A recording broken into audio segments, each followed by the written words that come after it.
Mohon perhatian, bel tanda masuk kelas telah berbunyi. Kepada siswa-siswi SMP Negeri 1 Sadananya untuk segera masuk kelasnya masing-masing. Selamat belajar, semoga mendapatkan ilmu yang bermanfaat.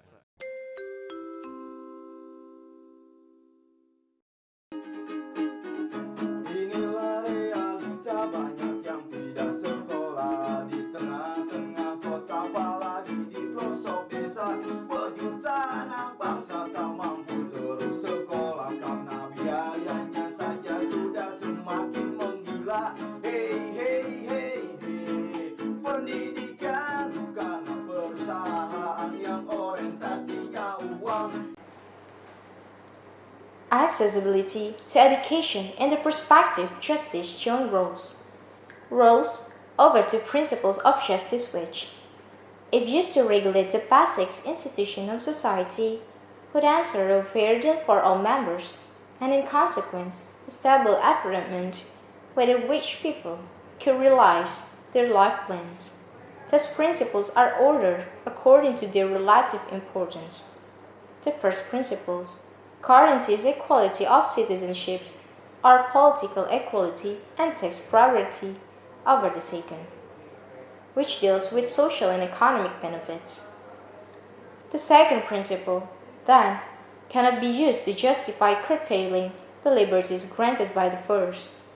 In its final formulations, the first principle is: each person is to have an equal right to the most extensive total system of equal basic liberties, compatible with a similar system of liberty for all. Rawls, 1971, page 302.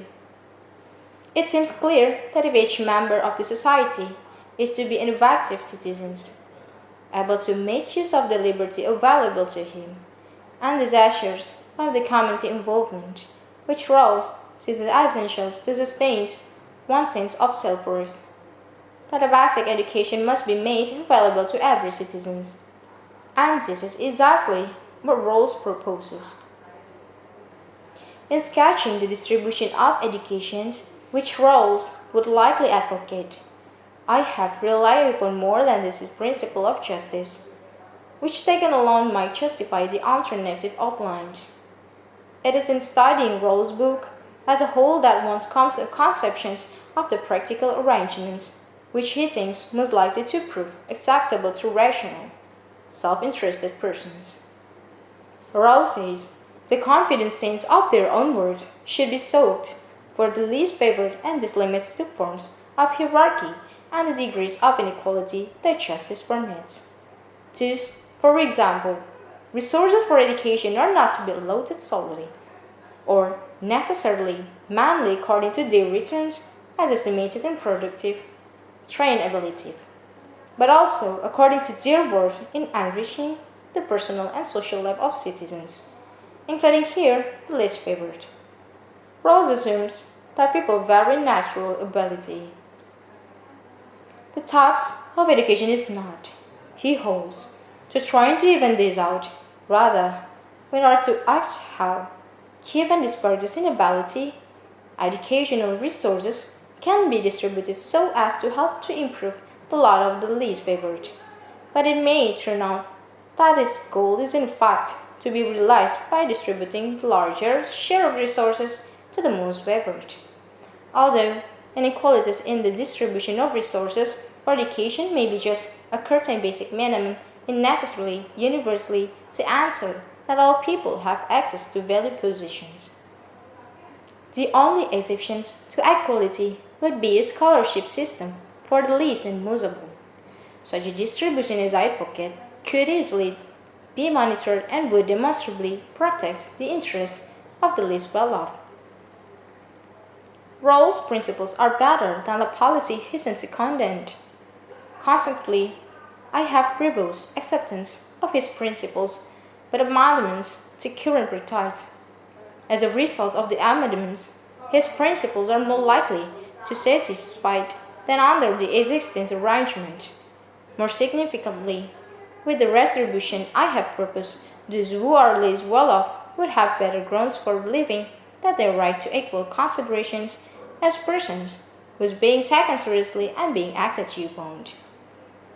The inequality positions begins with very different imagery. A set of individuals, each having produced certain goods through his own skills and efforts. The question is then asked, who has the right to these goods? The answer is as self-evident as the answer to the parallel equation raised by the equality positions. Each has the right to the product of his labor unless he chooses to transfer some portion of it to another, or perhaps to a central authority for distributions.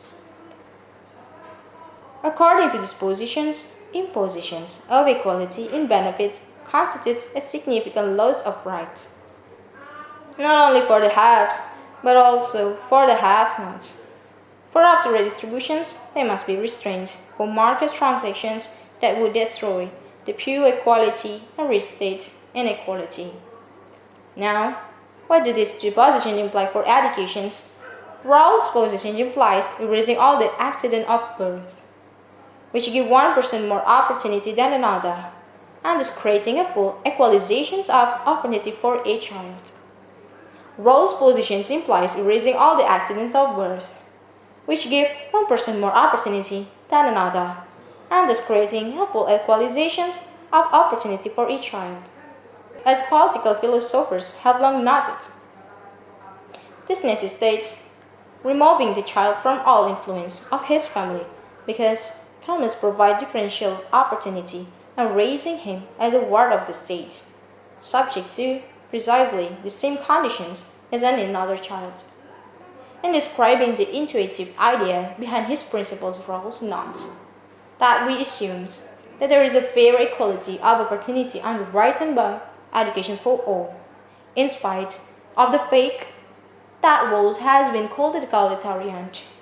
In the case of education, he offers a best quality of opportunity for those of equality ability. For he says that in justice the government tries to insure equal chance of education and culture for persons similarly endowed and motivated either by subsidizing private school or by establishing a public school system. In brief, to be just, a society must have basic political, social, and economic institutions which operate in conformity with the two principles of justice. The first principle guarantees equal liberty to all. The second requires open access to the positions, especially prestigious ones. And whereas its actions inequalities in social and economic benefits, it makes the legitimacy of these inequalities conditions. Upon their working to the advantage of all, especially to the advantage of the least well off. In such a society, educational resources will be distributed with the second principle in mind.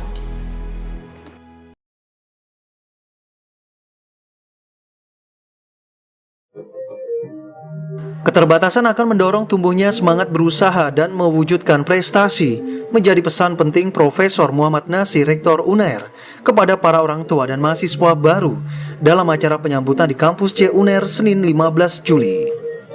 Peserta yang hadir dalam acara ini merupakan calon penerima bidik misi jalur SNMPTN dan SBMPTN tahun 2019. Total ada 763 maba yang didampingi orang tuanya di Garuda Mukti dan Gedung Manajemen Lantai 1. Pertemuan ini juga menjadi momen penyampaian apresiasi dan kebanggaan dari orang tua penerima bidik misi kepada UNAIR yang memberikan kesempatan kepada putra-putrinya untuk mengenyam pendidikan yang lebih tinggi. Saya benar-benar berterima kasih. Dan ketika anak saya yang pertama diterima di FEB itu saya langsung menangis luar biasa. Yang kedua juga seperti itu. Begitu saya mengajar, pas saya mengajar, saya ditelepon anak saya, Pak saya diterima di UNAIR. Alhamdulillah, itu. Jadi saya sangat berterima kasih sekali.